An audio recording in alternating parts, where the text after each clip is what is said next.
คนต้องเดินก้าวไปให้เรารู้เส้นทางแห่งใจแล้วก็ไปให้ถึง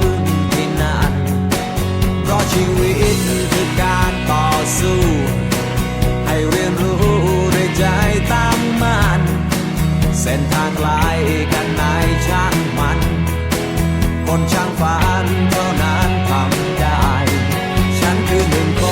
นที่ทนฟันฝ่าพลังศรัทธาคือสิ่งดีได้มาเท่ากันเหมือนกันทุกที่เพียงใจที่มีให้มันคงเข้าไว้ขอเพียงแค่ฝันให้ไกลแล้วไปให้ถึงที่จุดหมายโปรดจงมั่นใจที่ทำลงไปนะถูกแล้วอย่าฟังคำคนอย่าสนใจใครอย่าเปลี่ยนแนวคนแน่แนวเท่านั้นผู้ชนะ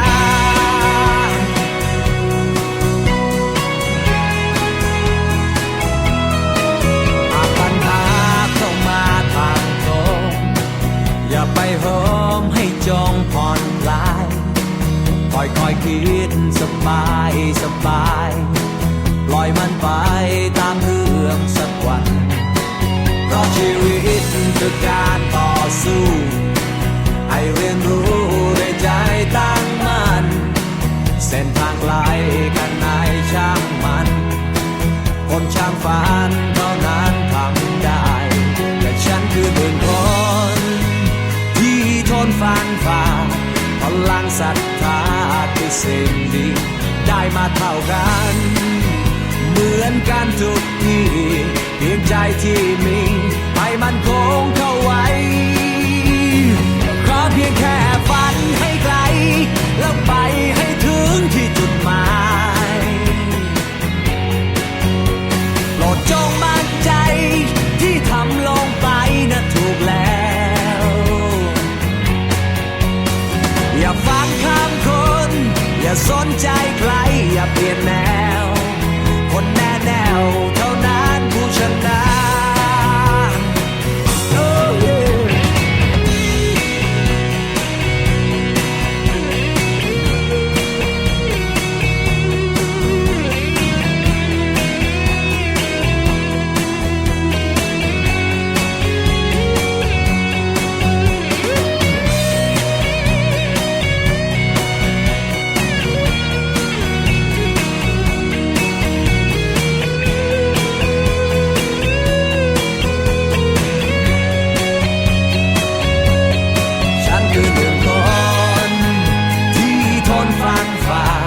พลังศรัทธา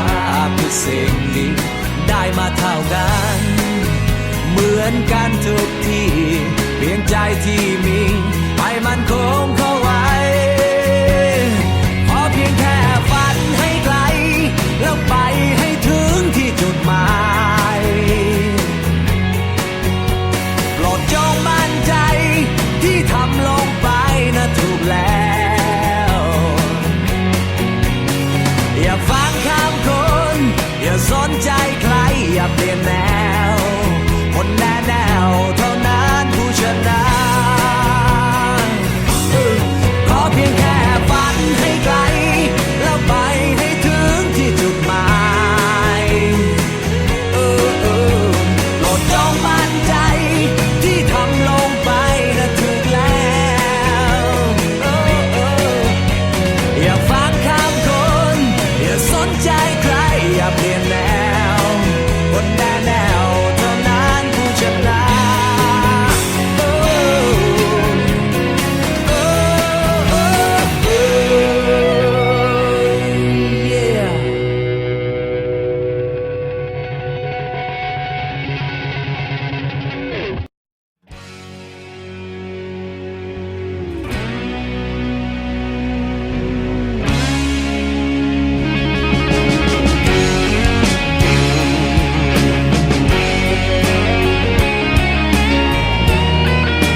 จะได้สมใจ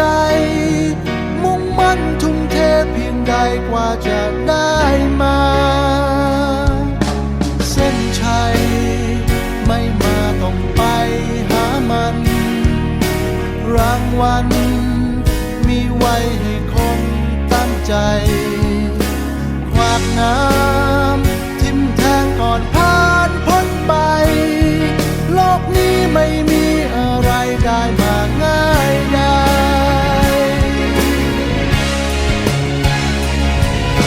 ใจ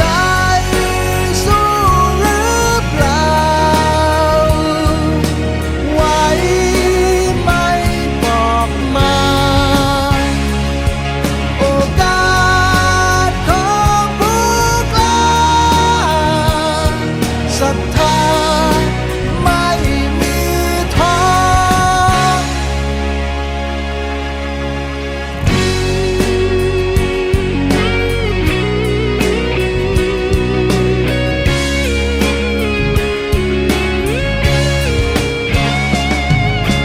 ที่มารู้ดีไม่รู้ที่ไป คนเรามันเลือกเกิดเองไม่ได้ แต่เราเลือกได้จะเป็นเช่นไร เลือกได้จะทำตามใจด้วยตัวของเรา หลายคนเชื่อในเรื่องโชคชะตา บางคนเชื่อมั่นในตัวเอง ชีวิตเรากำหนดของเราเอง จะแพ้ชนะไม่เกรงจะสักเท่าไร